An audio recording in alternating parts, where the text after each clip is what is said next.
காரைக்குடி அருகே கோவில் திருவிழாவை முன்னிட்டு இரட்டை மாட்டு வண்டி எல்கை பந்தயம். 28 மாட்டு வண்டிகள் பங்கேற்பு. இலக்கில் திசை மாறிச் சென்ற மாட்டு வண்டிகளால் பரபரப்பு.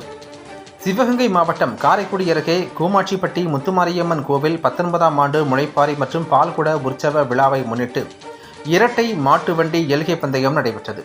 கூமாட்சிப்பட்டி செம்பனூர் மதகுப்பட்டி சாலையில் நடைபெற்ற இந்த போட்டியில் பெரிய மாடு சிறிய மாடு என 2 பிரிவுகளாக மாட்டு வண்டி பந்தயம் நடைபெற்றது. பெரிய மாடு பிரிவில் 11 ஜோடிகளும் சின்ன மாடு பிரிவில் 17 ஜோடிகள் என மொத்தம் 28 மாட்டு வண்டிகள் பங்கேற்றன. மாட்டு வண்டி எல்கை பந்தயத்தில் பெரிய மாடு பிரிவிற்கு 7 கிலோமீட்டர் தூரமும் சின்ன மாடு பிரிவுக்கு 5 கிலோமீட்டர் தூரம் எல்லைகளாக நிர்ணயிக்கப்பட்டு போட்டி நடைபெற்றது. திருச்சி, சிவகங்கை, மதுரை, புதுக்கோட்டை, தஞ்சாவூர், ராமநாதபுரம் உள்ளிட்ட பல்வேறு மாவட்டங்களில் இருந்து போட்டியாளர்கள் காளைகளுடன் கலந்து கொண்டனர். போட்டியாளர்கள் கொடி அசைத்ததும் சாலையில் மாட்டு வண்டிகளுடன் சீறி பாய்ந்து சென்றனர்.